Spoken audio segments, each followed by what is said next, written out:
Today the message from this fourth Sunday after Pentecost is one of those taken from the LCA websites and resources available to us for lay reading services, and it's based, as Adrian said, on the text of Luke chapter 10 verses 1 to 11 and 16 to 20, and it's entitled, "It's God's Mission, Not Ours." It can be difficult as we live in a world that is growing more and more anti-Christian. And as Christians, how should we react to this?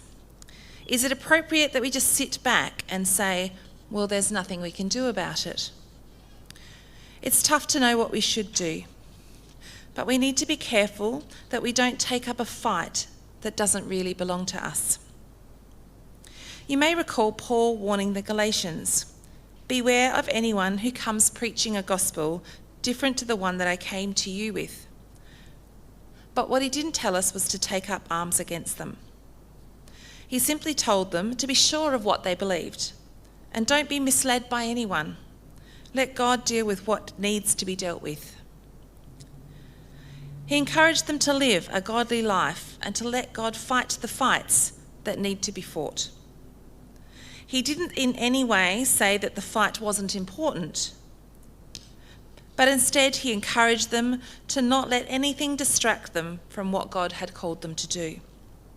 He said to them, "Don't be deceived, God is not mocked, but as for you, don't grow weary in doing what is right."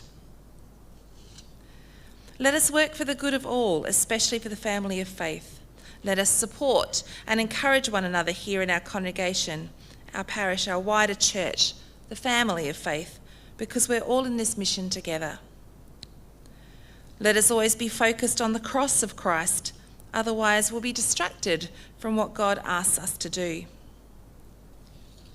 Today in our Bible reading, the disciples were distracted also. They went out as missionaries for God. When they returned, they were ecstatic, but they were excited about the wrong thing. They were distracted.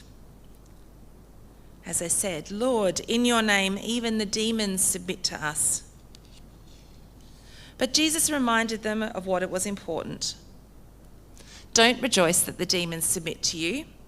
Rejoice that your names are written in heaven. When we watch the news on TV or we read the newspaper, it can create a feeling of helplessness with all the crises of the world going on. We're all involved in Christ's mission of renewing the world, of bringing hatred and injustice to an end, and supporting the poor and the needy people of the world. We are an important part of establishing God's reign of love and peace. But in the face of the real problems of the world, we often feel like that our efforts are a drop in the water of the ocean. Does what we do really make any difference? In the struggle between the love of Christ and the powers of Satan, are our efforts of any significance at all? Does God see us as important factors in bringing about change in the world? Well, of course he does. Just as he sent Jesus sent out the 72 into the world, Jesus also left us with the Great Commission. Go into all the world, baptizing and teaching. Jesus does, however, provide advice on how we are going to the world as his people. The world is often going to oppose our message, but we need to heed what he said. The harvest is plentiful, but the workers are few. We should never see the church as failing because it's struggling. And we shouldn't see the world as our opposition to fight against. Jesus calls us to reap the waiting harvest and go into the world even though the world will not receive us. We are called to be salt. We are called to be light in the world, changing the world by how we live our lives, not by fighting those with whom we disagree with. As Jesus says, they will know we are Christians by our love. When Jesus sent out the 72, he told them not to take any provisions with them. Why not? Because God would provide all that they needed. Too often we go out into the world and believe we know what needs to happen. Jesus is saying, take nothing with you. Let God guide every step and every word and every action. Through our support and mission project in Cambodia, we give in love and in faith, and we let God decide the outcome.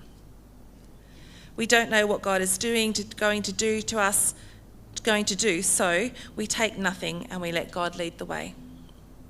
The mission is God's. We are his workers.